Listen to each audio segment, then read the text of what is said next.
All right, we are getting this party started. I was gonna say like this is like day four, but this is really just day three of the Rock Theater Summit presented by Juicebox. And we got everybody jumping in. I think I got the chat up and correct. So for everybody that is now in, if you can like drop in your LinkedIn profile if you want to connect with other recruiters that are excited about growing. And one more thing, as everyone's jumping in, did you guys hear Allie on the last episode of the Elite Recruiter podcast? If you have, drop a yes in there. Boom, there we go. Hey, Awesome. thank you, Dico. Thank you, Jonathan. Jonathan. Cool. Awesome. So one of the most important things, and like being a podcast host, I get to see a lot of stuff that happen. I've met with so many trainers, coaches, met with so many recruiters that are doing just absolutely amazing things and just crushing it. One of the things that I know I have seen through my almost like we're just on the edge of 2 decades of in recruiting. We focus a lot on training, we focus a lot on sales, we focus a lot on the recruiting. But once that magical middle happens, like the training stops. And it's for me, I know in my previous experience, a lot of it becomes chaos. And the chaos is what a good way to lose clients. You create a great system, it's a great way to actually get more business. And so I'm super excited to pass the mic over to Allie to let her share and help you guys crush it, okay? Awesome. Hello, everyone. Thank you so much for joining, and a big thank you to Benjamin and all the sponsors for the opportunity for really all of us to be here and learn how we can become better recruiters.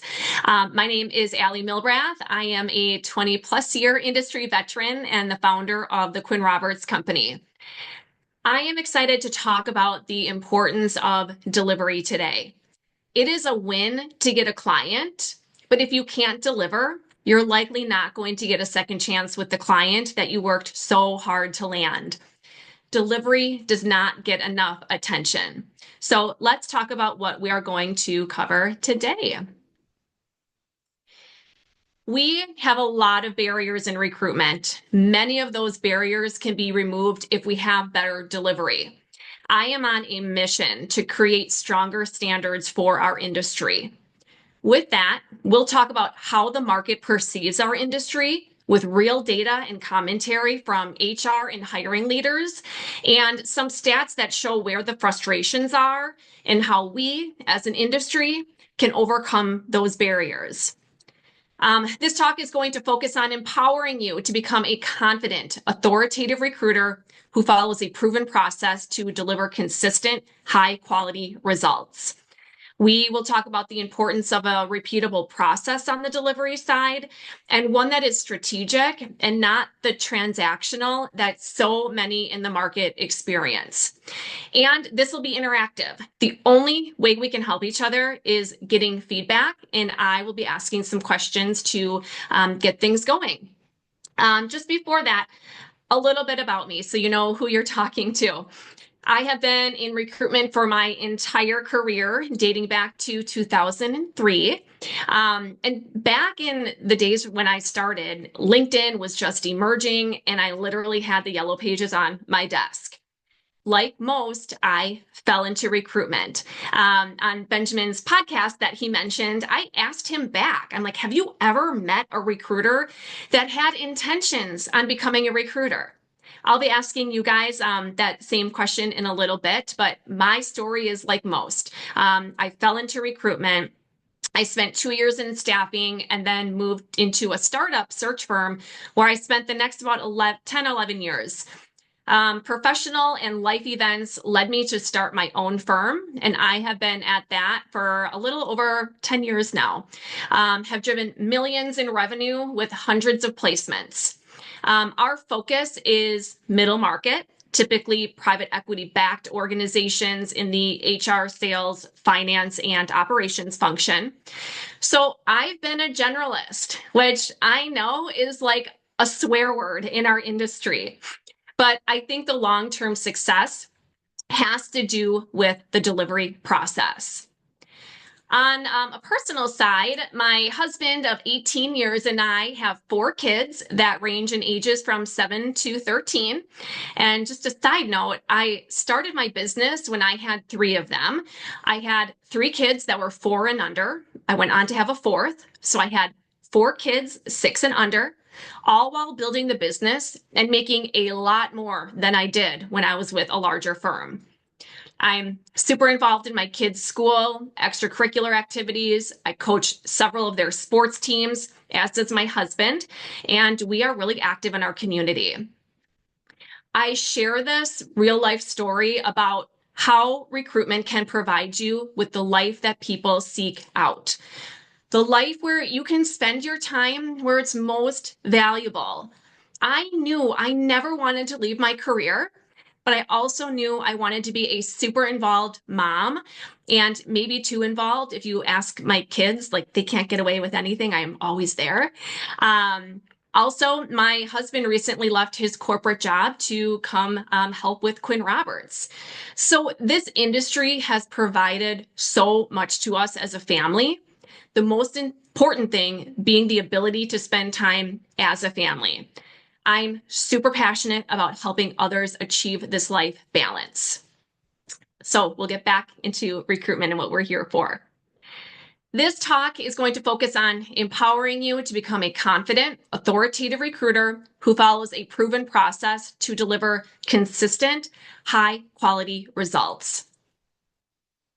What I've noticed throughout my career is that the market has a pretty negative connotation towards recruiters. Although I feel like the industry has come a long way, there are a lot of people who cringe when recruiters call and have nothing nice to say about their experiences with recruiters. Have any of you ever felt that kind of reaction from a prospect or a candidate? Just give me a yes or a high five in the chat.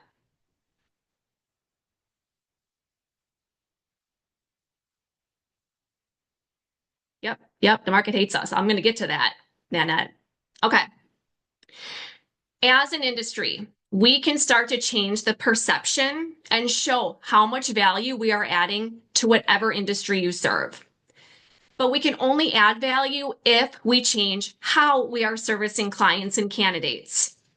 There is a low fill rate on the contingency side, which makes this perception difficult to change, but there are steps to drastically change the experience that the market gets. Sorry, guys, 1 second here.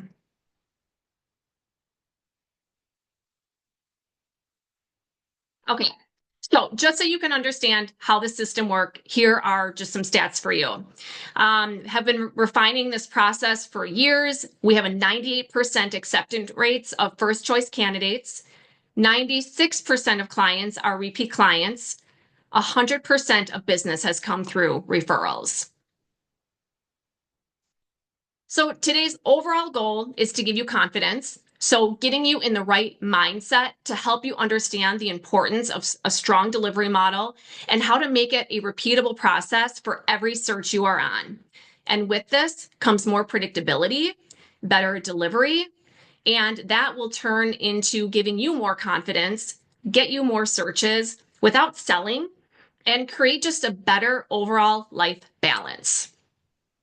So here we go on the interactive piece. So please go ahead and stop multitasking. I know you all are because we're recruiters and that's what we do. How many of you planned to go into recruitment? Like sought this profession out and was like, I'm going to go to school and I'm going to be a recruiter. Give me a yes or no. Nope, nope, nope, nope, nope. Oh, one did.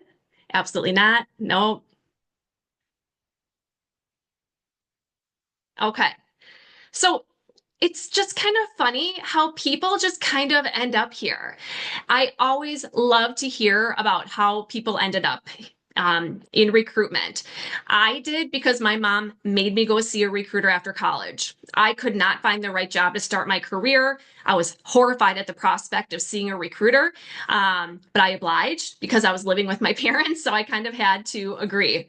I met with the recruiter and was like, wow, your job is awesome. I want to do that.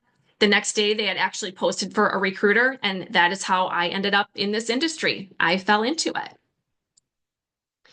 And then just to get an idea of where people are in their recruitment journey, can you drop a number into the chat? How many years have you been in recruitment?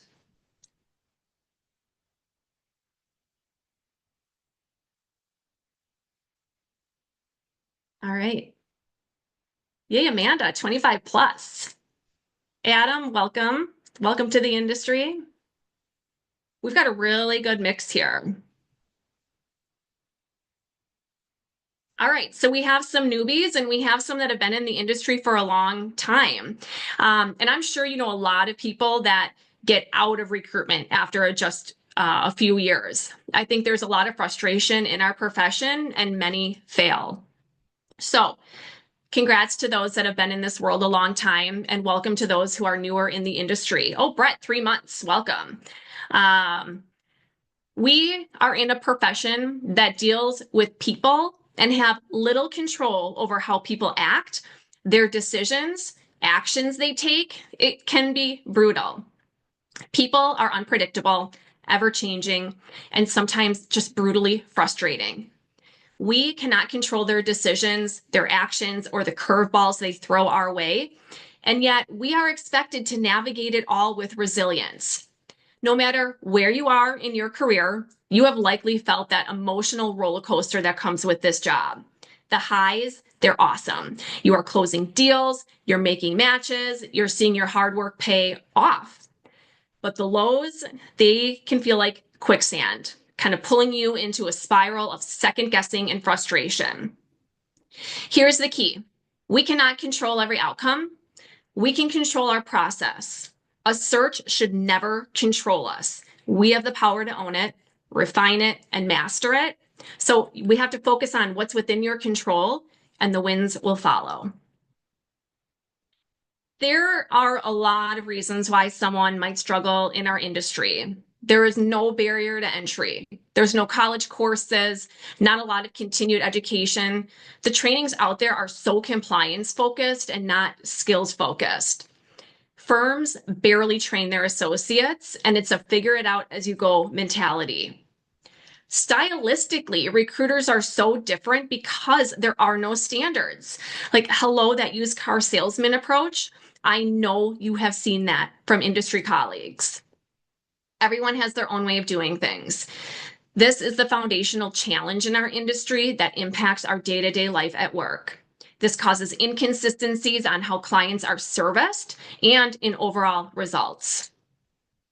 Okay, so we had this in the chat. Somebody said the market hates us. Why does the market hate us? There is no easy transition to this topic. I know it's blunt, but we are in an industry that has a negative reputation. I conducted a survey over the last few weeks prepping for this and asked HR and decision makers within organizations to share their thoughts about recruiters. I have some really good and candid data to share. There are decision makers and organizations that feel like we are in a slimy, dishonest, cash-grabbing industry. We are plagued with recruiters that are in it for the quick fill versus actually the right fit for that stage and phase that the business is in. Many organizations are growing and they don't really know what they need. Hiring is not something most organizations are good at, so they look for outside help. Many times they do, and they feel like it was a waste of time. The first question I asked in my survey was, what is your biggest challenge with third-party recruiters? So I'm going to have you drop in the chat box what you think the number one complaint was. A, lack of understanding of the role. B, lack of communication. C, cost. Or D, receiving unqualified candidates.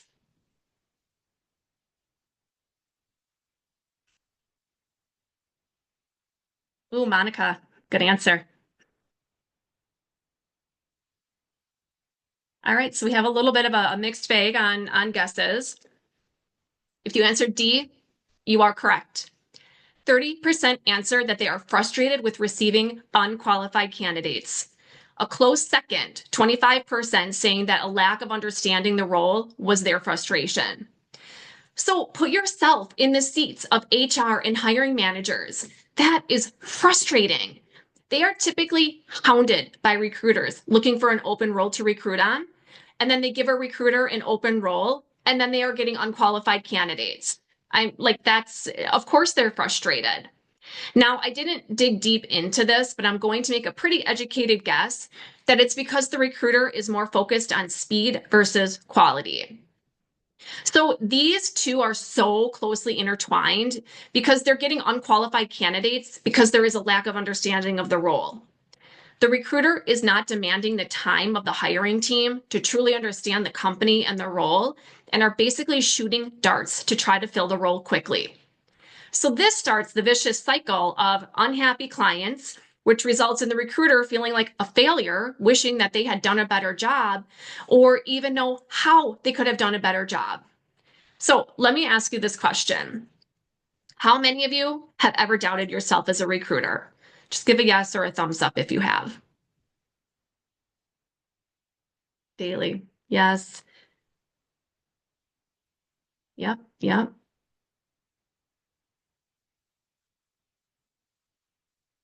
Yeah. Like we all know this feeling. We all know this feeling. And I'm in different recruiter forums, and it's crazy how many feel like they are on that roller coaster most days, feeling out of control, imposter syndrome, have no real process, and let recruitment happen to them versus taking control. It impacts confidence. And some will leave one firm to go to another to see if that helps. Some go from external recruitment into corporate to see if that helps get them off the roller coaster. But the truth is, until you implement a process and stick to it, the roller coaster effect will likely continue. I'm going to make you feel, it's either going to make you feel a lot better or a lot worse about the challenges we face. Um, Okay, sorry, Benjamin, I was just looking at that. Let's make a list of some of the most important things you need to master to be a great recruiter and to be considered an expert. Like, look at this list, guys. These aren't just simple tactical things. Mastering recruitment is no small feat. It requires this rare blend of salesmanship, psychology, industry experience, negotiation skills, and unwavering resilience. A great recruiter must juggle the needs of both the clients and the candidates, ensuring a perfect match while managing expectations on both sides. They need deep market knowledge to understand job roles, company cultures, all while staying ahead of hiring trends and competitive landscapes. On top of that, recruiters must be expert communicators, capable of building trust, handling rejection, and delivering tough news with professionalism. We are also expected to be relentless hunters when sourcing talent, strategic advisors when consulting with clients, and empathetic coaches when guiding candidates through career moves. Success hinges not just on filling roles, but on building long-term relationships, all while navigating tight deadlines, shifting priorities, and the constant unpredictability of human behavior. It's high stakes all the time. It's high pressure all the time. And when it's done right, it's both an art and a science, demanding a level of skill and finesse that few truly master. And when I talk about this slide, for those that have seen the Barbie movie, I feel like America Ferrera trying to describe what it's like to be a woman. This like that's what it's like. It's like this it looks impossible. And I'm laughing, but I'm not laughing at that list because it does seem very unachievable. And it seems like, no wonder recruiters feel a sense of burnout or that they're on this roller coaster of emotion. And the truth is, no recruiter will ever master every aspect of the job perfectly. And that's okay. Recruitment does not have to be about perfection, but it's about consistency, adaptability, and the right methodologies. By focusing on building strong relationships, refining process, and continuously learning, you can set yourself apart in an industry where most struggle. The best recruiters don't try to do everything at once. They prioritize, systemize, and stay disciplined in the fundamentals. With the right strategies in place, you can navigate this chaos, exceed expectations, and build a reputation as a trusted expert. Just to reiterate, This is a lot. And since we can't cover the entire delivery strategy in one session, let's break down what we can and take back some actionable items to our desk. So what I thought we could do is carve out the top 2 barriers that came from the survey: not submitting the right candidates and not knowing the role. They are so closely tied, and I think that starting at the beginning of the recruitment process is a great place to start seeing improvements in your overall results and success. Let's break through these barriers, understanding the difference between a transactional and strategic process and how to overcome the challenge of how the market sees us. So I'm just going to ask you to stay with me here because I'm going to weave some of the mindset stuff along with process. And I promise, or I at least hope that it all makes sense once we get to the end. So there are transactional recruiters and there are strategic recruiters. I'm sure most of you are striving to be strategic. In a world where hiring managers demand top talent yesterday and candidates expect instant responses, it's incredibly difficult for recruiters to be truly strategic. The pressure to move fast often forces us to be in a reactive mode, filling roles as quickly as possible, rather than take the time to deeply understand our clients' needs, nurturing strong candidate relationships, and building long-term pipelines. This urgency can lead to poor matches, higher turnover, and a transactional reputation that undermines trust. But the best recruiters find ways to balance speed with strategy, leveraging technology, refining their sourcing techniques, and setting clear expectations with clients and candidates. While the market may push for immediate results, those who can take a step back to implement smarter, more intentional processes ultimately deliver the best outcomes. Okay, I want to think about corporate recruiters here for a second. Are there any corporate recruiters with us today?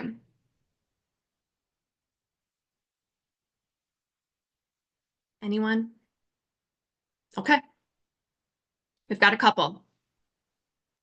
So, corporate recruiters, nobody take offense to this because we know this is your daily life.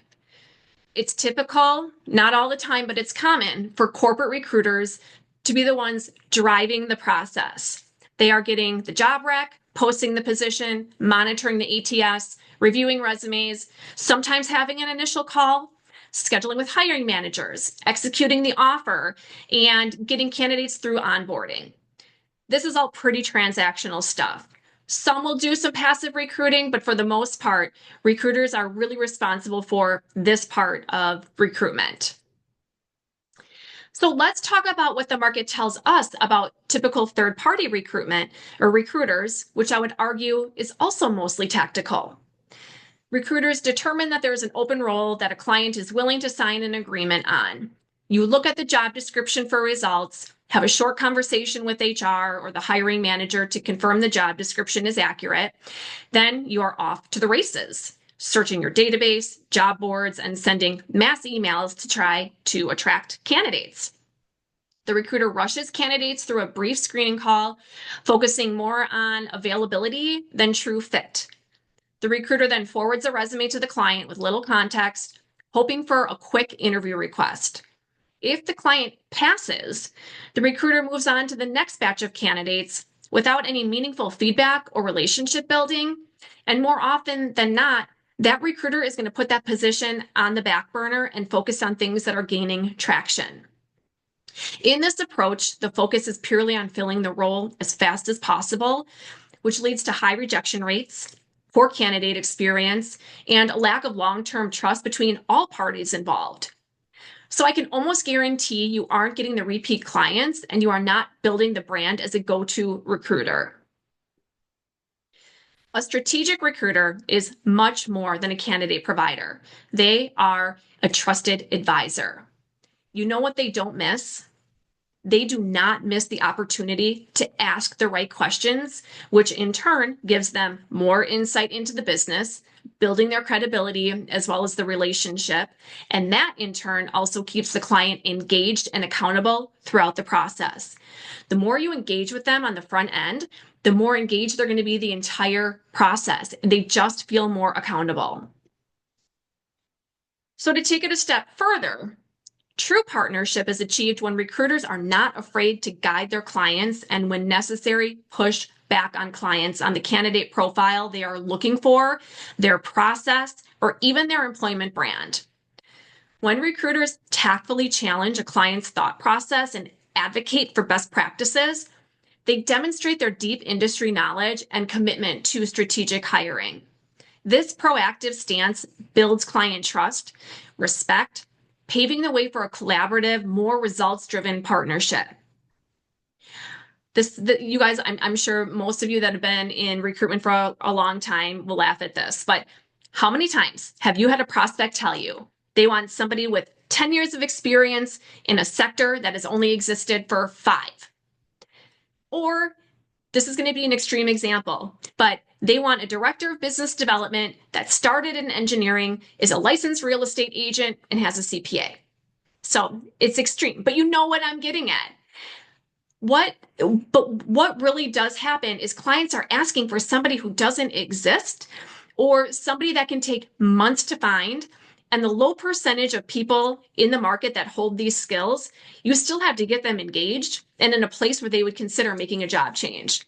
And yes, Monica, accepting 50 to 60K a year, bringing all of these skills. You're absolutely correct. Another, I call it a client party foul, is that they take an old job description, barely look at it, and say, this is what we're looking for. Now, this could be the first time that the role is open in 5 years, and they don't think about how their business has evolved or how the role needed to evolve. They are just happy with themselves that they have an intranet that stores their job descriptions, and they hand it over to you looking for a quick way to get it off their desk. If you oblige and take this as your marching orders, you are missing your chance at being a strategic partner. If you have a habit of doing this, this is your wake-up call that you are acting as a transactional recruiter and not living up to your potential.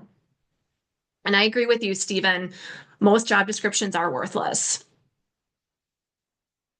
A strategic recruiter is much more than a candidate provider. They are a trusted advisor. By establishing an ironclad process-driven approach, recruiters can consistently deliver quality candidates and measurable results. This disciplined process not only ensures consistency and efficiency, but also provides a strong foundation for credibility. This is where you get repeat clients, and when your clients start referring you to other businesses. Why aren't recruiters doing this? Tell me some of your guesses. Why are recruiters not doing this? I would love to hear your thoughts.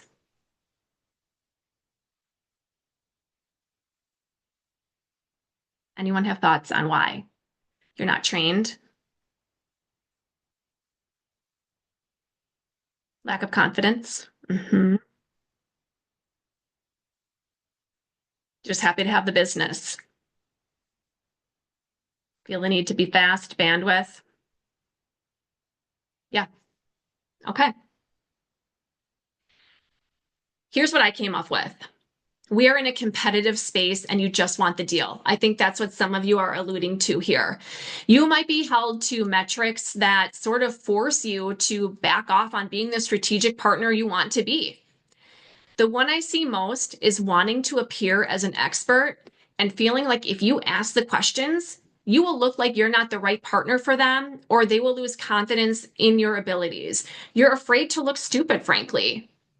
Many are afraid to push back, and I cannot, for the life of me, figure out why, because it only makes your job impossible by not letting a client know that their ask is going to prevent them from making a good hire. But that's the thing. So I think many recruiters lack confidence. I did see that. Lack confidence to address these things.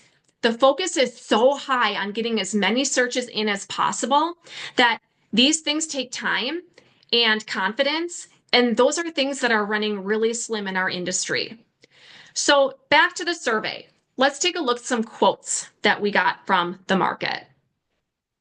The more a recruiter does to understand the business they are selling into or working with goes a long way with leaders in HR. This can help warrant the cost associated. I've worked with recruiters who promise outcomes only to never hear anything again. Ugh, cringe. Take time to learn the company culture, ask questions about the position rather than assume it's a cookie cutter role. I liked that one. Last one, listen. Take time to understand the complexities of the role and core values of the company.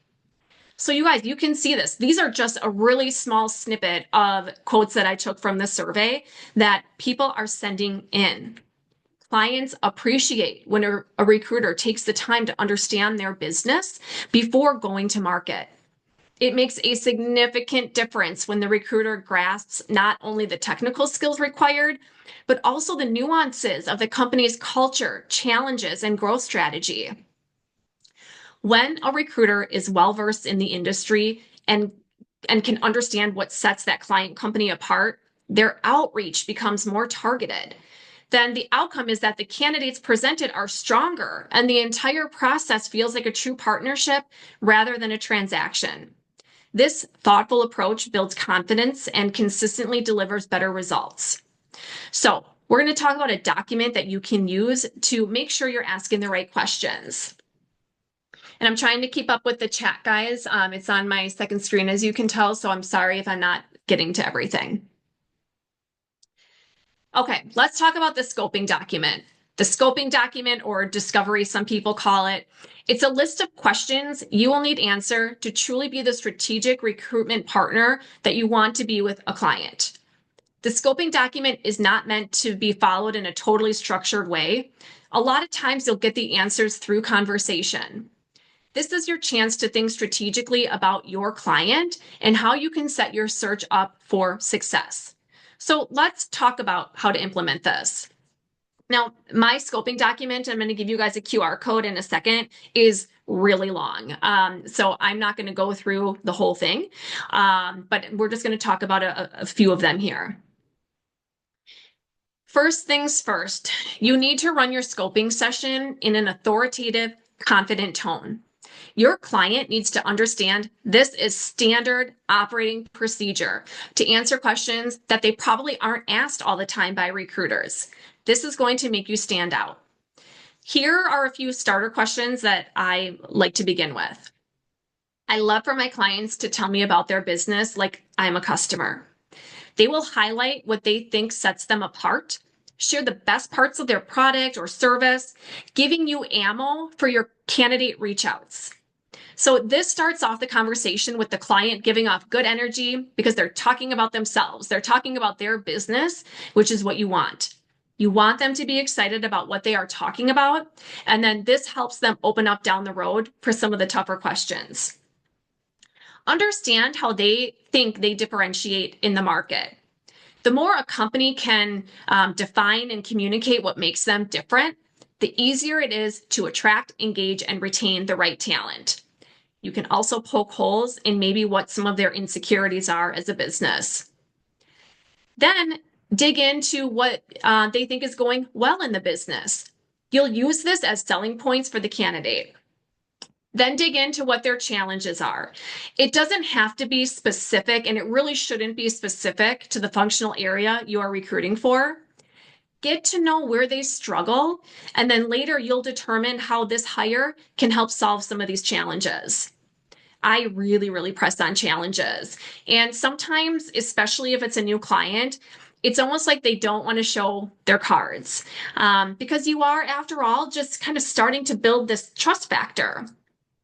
But I let them know the more I know about what's holding the business back, the better I can qualify a candidate that can come in and really make a difference. Make sure you know what stage and phase they are in. And I like using this verbiage because it gets them talking. You need to know revenue, but revenue doesn't tell a story.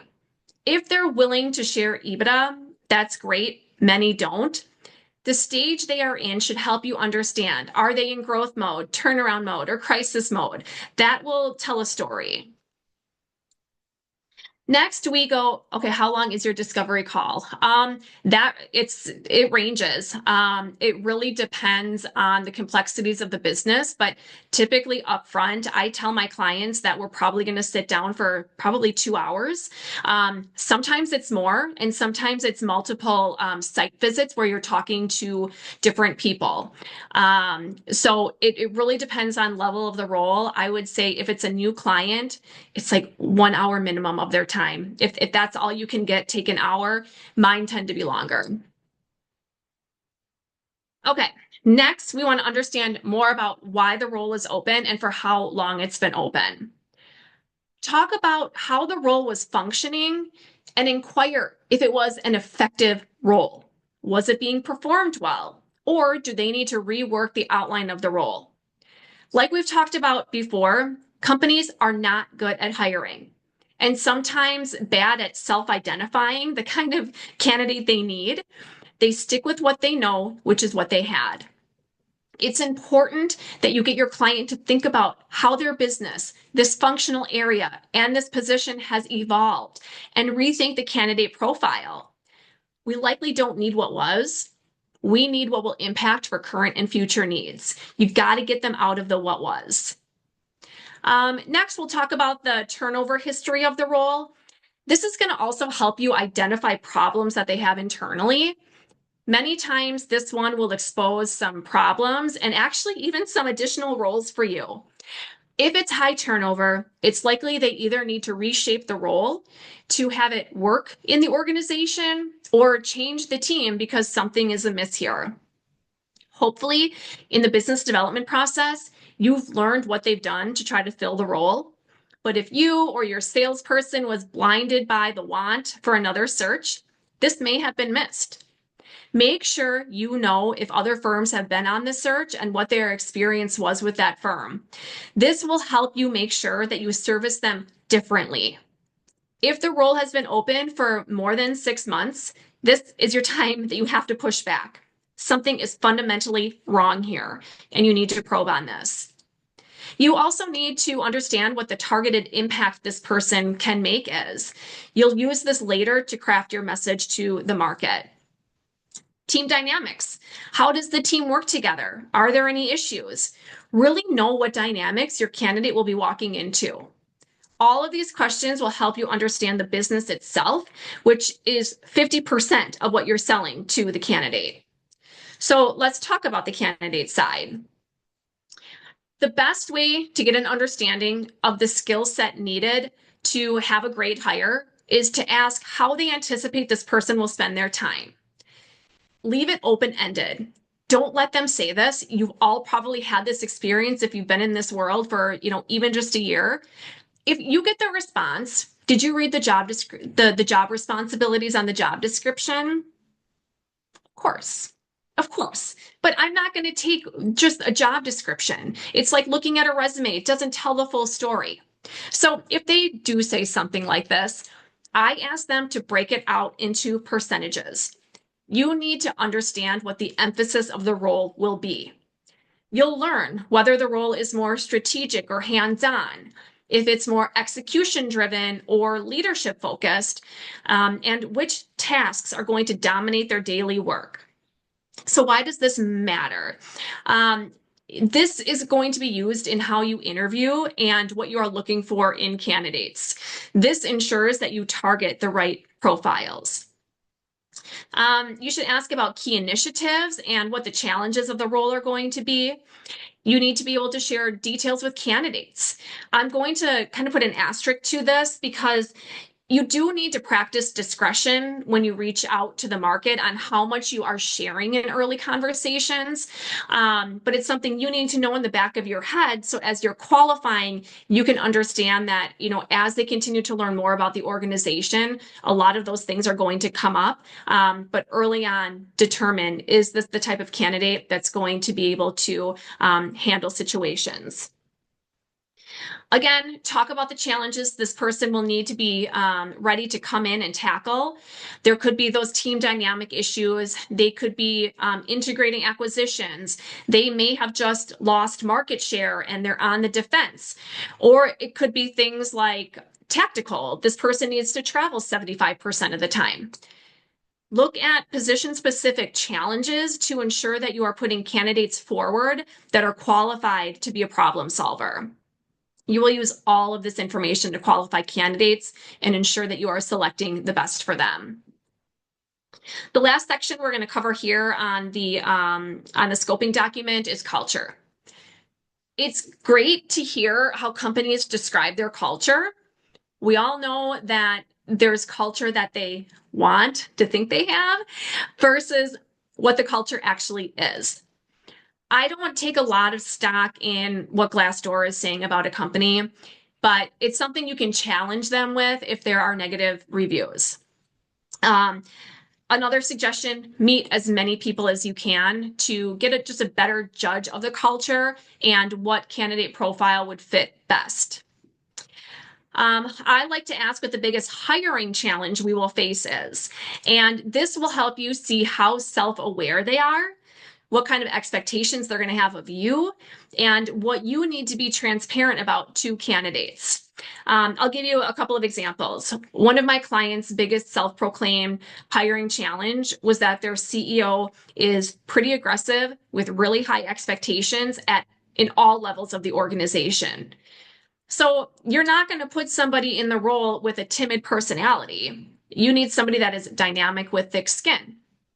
Or they might say something like, it's really hard to align schedules for interviews, so they tend to have a really long interview process.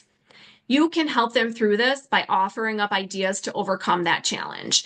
That whole issue is a topic for another day for the sake of time. So in summary, the scoping document sets you up for success at the launch of a search. Yes, it's a time investment.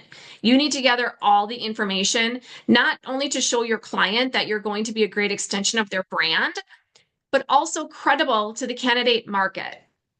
How many times have you had a candidate ask you a question, just a general question, and you have to respond with, great question, I'll get back to you. Ugh, you lose credibility. That kills me. I never want that to be my response to a candidate. So if you want a copy of the full scoping document, you can go ahead and scan the QR code. I'll give you a second to do that.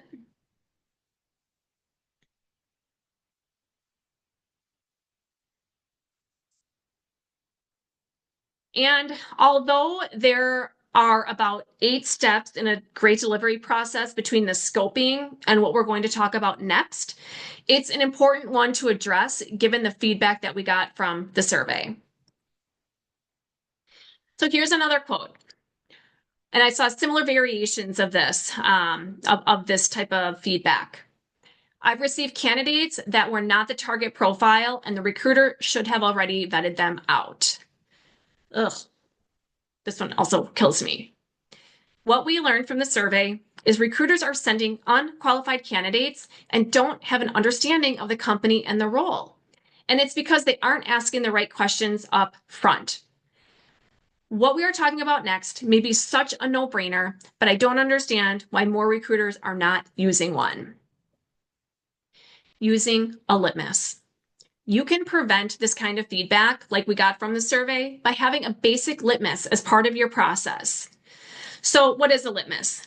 This is a document used to quickly assess whether a candidate is a viable candidate that warrants more time investment in. It's a tool to ensure that you are focusing on the right candidate conversations. Your time is valuable. You need to make sure early on, like in your first interaction, that they meet the very basic criteria. Also think of it as saving the candidate's time as well. They don't want to be strung along.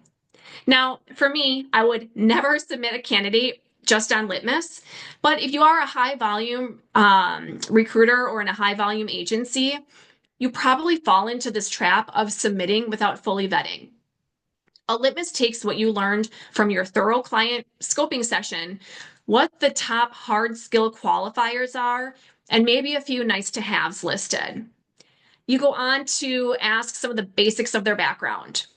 Using this document saves you time and keeps you on track.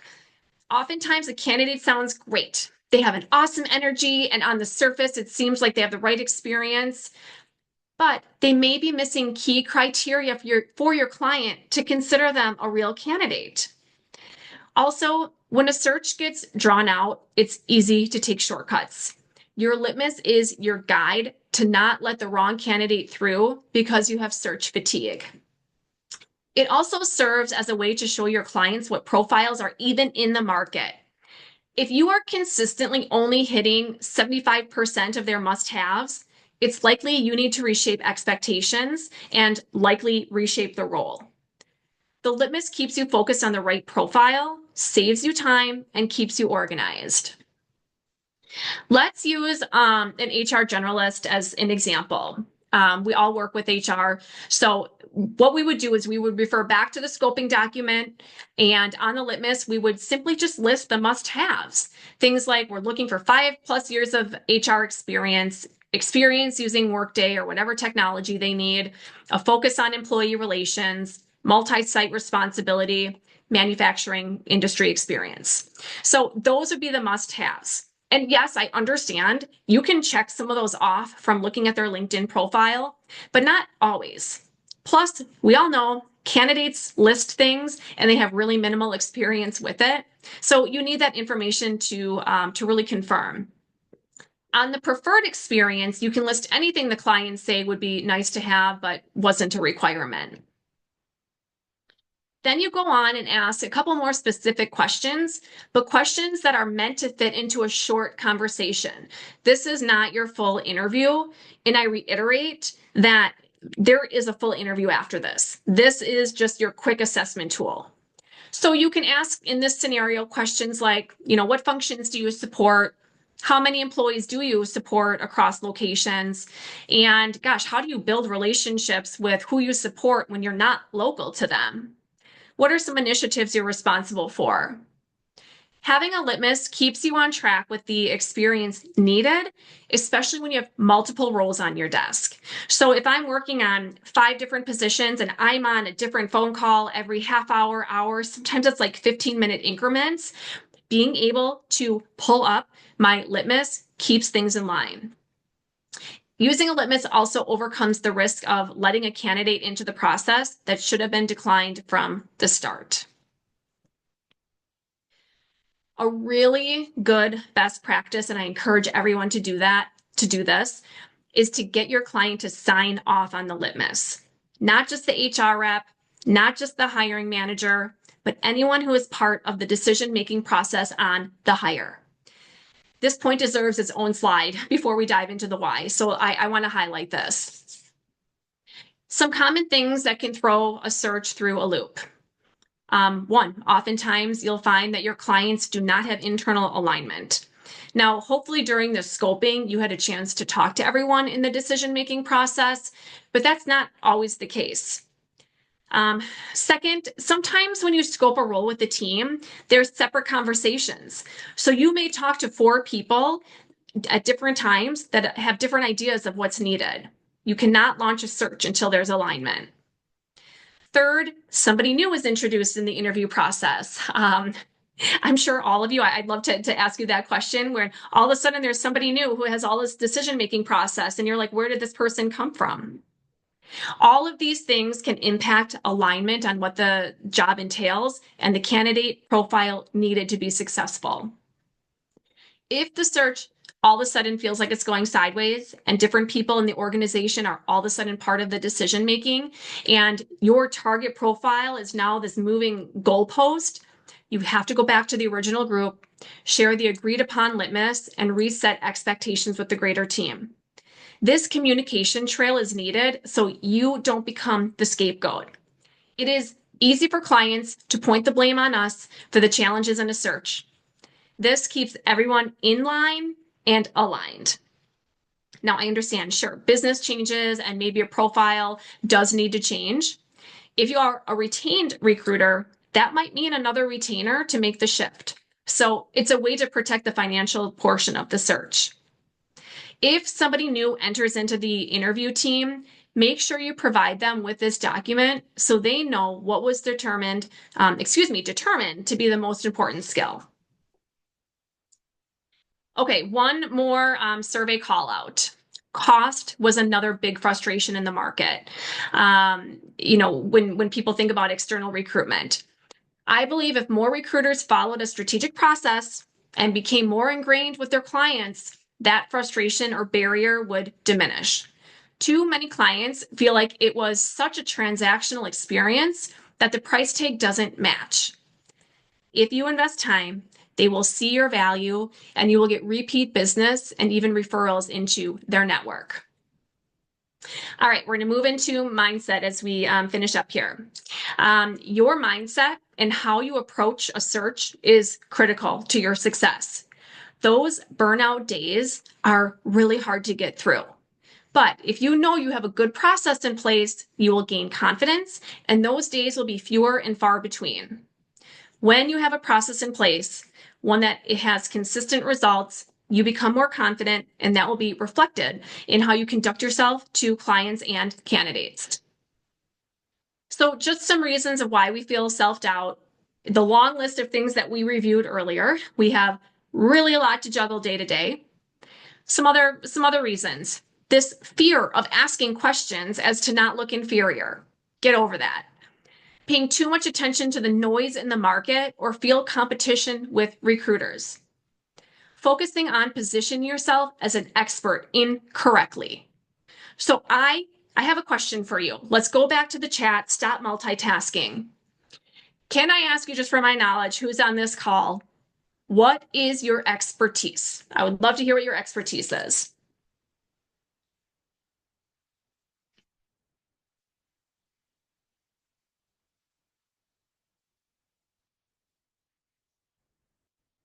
Accounting, sales, healthcare, engineering, logistics, med device, accounting, manufacturing, construction, SaaS.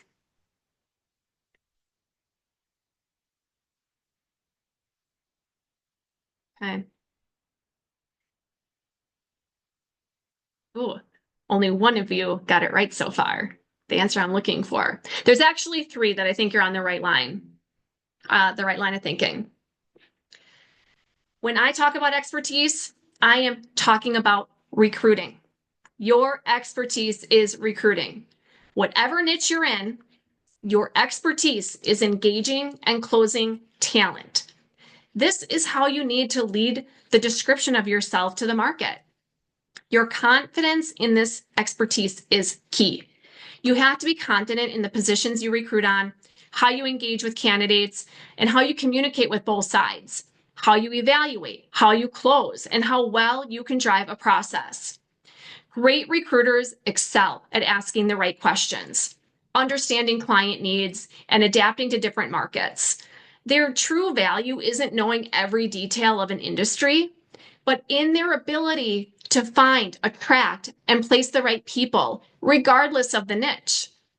Focusing on the craft of recruiting itself ensures long-term success across any sector. Be bold enough to ask the right questions and not worry if it makes you look like you don't know something that you should.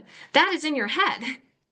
You may have to fake confidence until it's real, but it's about talking yourself into believing in yourself until you do. If you are authentic and you are inquisitive and truly care about your client's business and what they need, it shows. They will want to work with you again and again. It does take actionable steps to be considered an expert in recruitment. You need systems in place. You need discipline to work within these systems and processes. It doesn't just happen, guys. It takes effort, the ability to learn, and the confidence to engage on both sides, meeting with both clients and candidates. The recruiters who separate themselves from the pack are those who build trust through consistency, establish credibility by setting clear expectations, and refine their approach over time to maximize results. When you have a structured system and the discipline to execute it, success is not a matter of if, it's when. A successful career in recruitment starts with a repeatable, results-driven process. Recruitment isn't about just finding candidates. It's about building a process that delivers results. Filling searches, getting repeat clients, and long-term success does not happen by accident. It comes from a structured approach. So how do you build it? Let's talk about it. If you are working hard, putting in the activity, but not having results, there could be several things that you need to address. If you don't have a clear, defined delivery system, you won't have consistent results. You may get some wins, but they'll be hard fought and not an easily repeatable event. If you are winging it, just letting the search control you, you will create a negative brand for yourself. It's a great way to find yourself looking for another career path. If you're not getting repeat business, this is a sure sign that you are not meeting the expectations of your client and probably fall into the category they voted for in our survey. What if there was a better way?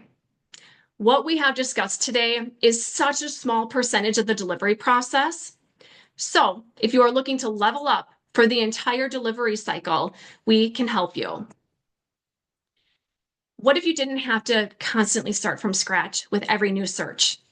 Imagine a recruitment process that doesn't feel like reinventing the wheel every time, but instead operates as a finely tuned system. One that delivers consistent placements, strengthens client relationships, and generates a steady stream of referrals. This is a system that has over 20 years of proven success. The right systems don't just change careers, they change lives. Are you looking for increased stability, more deals, and control over your success? We have developed a repeatable, proven system that takes the guesswork out of delivery. So I want to introduce to you So You Want to Be a Recruiter. It's a step-by-step digital guide to master the delivery side of recruitment with confidence, process, and results. No matter where you are in your recruitment journey, this program ensures that every search is structured, strategic, and designed for success. So you can focus on building real partnerships rather than chasing placements. By combining market insights, targeted outreach, and a refined qualification process, we help recruiters and businesses streamline their efforts, shorten hiring cycles, and secure top talent with confidence. The result? More trust from clients, stronger reputation in the industry, and a recruiting process that works for you, not against you. Whether you're an independent recruiter looking to scale or a firm that wants to increase efficiency, this system is built to deliver results. So let's stop starting from scratch and start building something sustainable. This proven method will increase your placement success. It will save you time and reduce stress. It will help you gain a reputation as a go-to recruiter, help you feel confident and more prepared, and scale your career or your business by learning how to create these consistent results and set yourself apart in a very competitive space. This course has everything you need to become a delivery expert. 12 modules, 59 lessons, a playbook with any template that you can possibly think of, and a workbook. And there's more to come. This is an evergreen program, and our goal is to continue to add as more tools, resources, and strategies are introduced to our profession. So we have a special offer in honor of the Rock the Year. If you sign up today, you'll get $500 off. When you sign up, you will start transforming how you deliver. Don't let outdated industry standards or guesswork hold you back. With the tools and techniques you will master in this course, you will be equipped to create a career that is not just successful, but fulfilling, efficient, and impactful. In summary, I want you to succeed. Let's work together on raising industry standards, delivering to the market, and positioning ourselves to be the strategic partners that we all kind of just fell into this industry to be. All right, that is all I have for today. Thank you so much. Thank you to all of you that stayed with through this entire hour. Thank you for engaging in the chat. Please feel free to connect with me on LinkedIn. I'll also put my QR codes back on the screen as well. And jumping into the questions, somebody said if you could put the QR code up for the scoping document, Yes. or maybe like if you have that link, you can drop it in the chat. That's technology then. I'm not good at this technology stuff.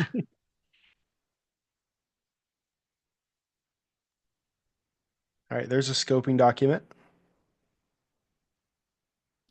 All right. And I think before you guys got started, Allie was like actually telling me that she was super nervous because I think this was like truly like the first presentation in front of her peers. Yes, So I was terrified. so drop in I the really chat thought how you thought she did and what if the information was amazing. it's funny. Thank you so much. I reached out to one of my mentors 20 minutes before I jumped on, and he was great. He's like, Allie, just go own it. You know what you're doing. Just go own it. So I sought out some advice. All right, we'll jump through the Q&As. All right. Great information and presentation. Does the training have instructions on business development and tech stacks? Tech stacks, yes. Business development, no. This is purely focused on signed agreement through offer. It is hyper focused on delivery. Relevant recruiter is a better one to look at for the sales. All right. So how do you balance being slow and strategic with delivering on hard to fill competitive roles? Sometimes I feel like I run out of reasons to the client as per why the search is not going fast enough. I think that if you can establish yourself up front, you have to build that trust up front. If you wait to get into the search, it's too late. One thing that I do is I provide my clients with real-time activity. They can log into the system. They can see what's going on in a search at any time, ensuring that you have really strong communication channels. So they know exactly what you're seeing in the market, feedback that you're getting. But if you get to a point in a search where you are just not finding the right people, that's your point to go back and push back. This is what I've done. Here's the data. Here's my suggestion. If we can, tweak this requirement, or if we can start looking at maybe a parallel industry and open things up, you can't have your clients continuously talking to you, continuously telling you that you're not going fast enough and not finding the right people. You have to establish yourself up front so there's room for these conversations throughout a search. All right. And then drop the screen share too. Oh, sorry. No, and we might bring it back up in a minute so somebody can get a QR code again. Okay. Actually, somebody just asked for the QR code for the class. So bring it back up and then we will go back and answer the next question. Okay. I'll get to that slide. 1 second. And we got, we'll start walking through the questions after that. Okay.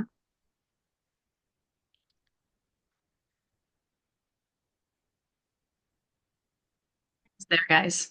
Okay. Some, somebody asked, are you retained? Not retained. But this program, I think it's for retained and contingent. I think if contingent recruiters put in more process, they would have more fills. How do you deal with clients and hiring managers who quickly act disinterested in moving forward after they recently told you the role is urgent and you put a lot of work in it for them? That's probably more on the contingent side. I'm guessing that you get that kind of feedback. I think everybody should be retained recruiters, by the way. I think that we need to set that standard in the marketplace. That's my personal opinion. But my guess is that there was not enough time spent up front to have that mutual respect for each other. All right. Somebody said, how do you scope slash measure the impact value a hire has for a client after 3, 6, and 12 months? Um, can you repeat that? How do you scope or measure the impact or value a hire has made for a client after 3, 6, and 12 months? That's a good question. I think it's hard for recruiters to really quantify that in a systematic way because once your candidate is hired, I mean, you're not there in the day to day. Now, I am talking to my clients all the time. In fact, the mentor that I had reached out to prior to this, we were talking about I placed 6 salespeople with them in the last year, and we were talking about just kind of the stage of their businesses in and how these salespeople are helping them kind of get to that next level for an event. So for me, it's really hard to quantify 3, 6, 12 months. But what I do is I certainly track how many have been there for at least 2 years and kind of use that as my data in the marketplace. Awesome. Sweet. And I just dropped Allie's LinkedIn profile if you want to follow her, if you want to connect with her. Somebody just asked, what are some of the best practices for candidate discussions in the early stage of the discussion? I love your thoughts on how you position the role, talk salary, and generate candidate interest. Yeah, so this is actually a really big part of the training. That's a really big question because there's a lot that goes into that. So, from a short answer perspective, it is really important when you are engaging with a candidate that you are able to tell a story. All right. It's not just calling them saying, hey, I've got a director of HR search that's going to be focused on employee relations and organizational development. Your background looked interesting. For me, it's much more about engaging them by telling them the story of the business. What's happening in the business? What's going on that they need this person, and how is this person going to have an impact? Really focusing on that story. And then, as far as, kind of qualifying them quickly, certainly using the litmus, compensation is in the first phone call every single time, like period, end of story. You have to get that conversation out of the way, and it's actually one that you have to have touch points through the entire process. I use an analysis. It's called the closer analysis. It starts from the first phone call with a candidate through an offer, and it kind of goes over each step and the types of conversations that you want to have to keep a candidate engaged, understand any landmines that might be coming your way. But it's really stylistically approaching the candidate with a story and how they can impact.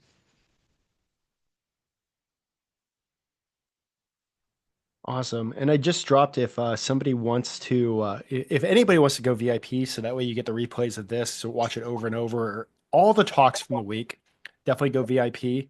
It's $149, so it's definitely a steal for 31 speakers. But somebody just asked, what is the business development training that you refer to? The business development is Relevant Recruiter. Go connect with Donnie Gupton. He was one of your speakers this week. He's actually speaking tomorrow too, so definitely He's don't miss speaking him. smart. Okay, yeah. On the sales side, like guys, my training certainly shares business development within delivery because I do get a lot of business that way. So we talk about that. But if you're talking pure sales, that's go Relevant Recruiter. Somebody asked, how do you pitch yourself to clients as a generalist, and how do you answer whatever they ask? In what area do you specialize? Yeah, so I love when clients ask me that question because I think my answer is impactful to them. I let them know, I started as a generalist. I was in a startup firm where you take whatever's thrown at you because you're running lean. And kind of throughout this process, you have a better overall big picture view of what's happening in an organization. No matter what functional area you're recruiting on, you need to understand cross-functionally how that impacts. And Benjamin and I talked about this on his podcast. If you're hiring for a salesperson, I need to understand from an operational standpoint how that supports business development. And if I am so siloed in just sales and just sales skills and not how operations is working with sales, that's lost. That's looking too narrow, in my opinion. So companies really like the fact that I'm well-rounded. I understand these different functions and how they work together and what's important. How do you quote unquote push clients to interview hire candidates who are in the talks with other companies so you don't lose them? How do clients, I'm sorry, repeat that. How do you push clients to interview or hire candidates who are in talks with other companies so you don't lose them? You pick up the phone and you talk to your client and you say, "Hey, I've got this great candidate, full transparency. They're in process with a couple of their opportunities. You don't want to miss them. Let's set up a phone call. It could be super casual, doesn't have to be really formal. Like, let's just see if there's a mutual interest here." Um, and because I've built trust on the front end, clients listen. Like you're their advisor. You tell them what to do. Don't let clients tell you what to do. You need to tell them. You know the candidate market. And I'm going to add to that, make sure that your clients are willing to flex on their process. Because in those situations, even if it has to be, even if they're not in the same market, because a lot of times I'll just say, "Hey, why don't you go meet them for coffee in the morning?" It's the same thing over a Zoom. Why don't you have a half hour Zoom? Just see if there's kind of that mutual connection. And that will give your candidate an idea of how this is going to rank against other opportunities that they're looking at.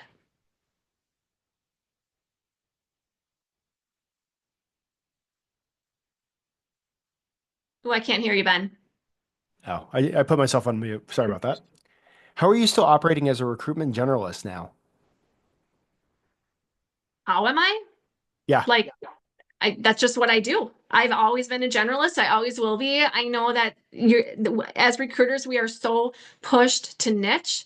Um, and I just say, if I have to niche, I work with middle market organizations. To me, they have the best stories to tell. I do a lot with private equity portfolio companies, and then the four functional areas. Like that's my niche. I don't lose a lot of business because I'm not hyper niched. How many red flags in a client are enough for you to say that this client isn't for me? Oh, I say no real easily. You have got to walk away from business to keep yourself open to the good business. Awesome. I think we wrapped it up. So real quick, if you guys want to drop in the chat an emoji of Allie's first time sharing with her peers.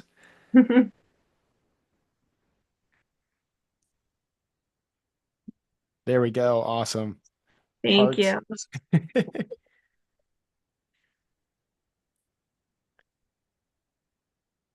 Perfect, perfect. That's so awesome. And Thanks, it's Becky. definitely like we spoke about, before going live, and also like after you went live, like it's just that middle part of the process that's chaos that a lot of recruiters just they miss out on the training, and it's a great way to, you gave a good like share on exactly the places that we can like improve. So super super grateful. Somebody said can't find out the emojis. She rocked it.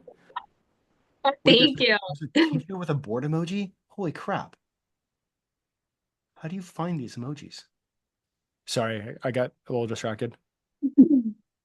But man, talk about this is like day three, excited for every single one of you guys to be here that are here. We got one more talk for the day, and it's going to be how to actually make sure that you're profitable and also deal with these things called compliance and all the things that we have to deal with as recruiters, but we probably don't want to deal with, especially if you're a firm owner.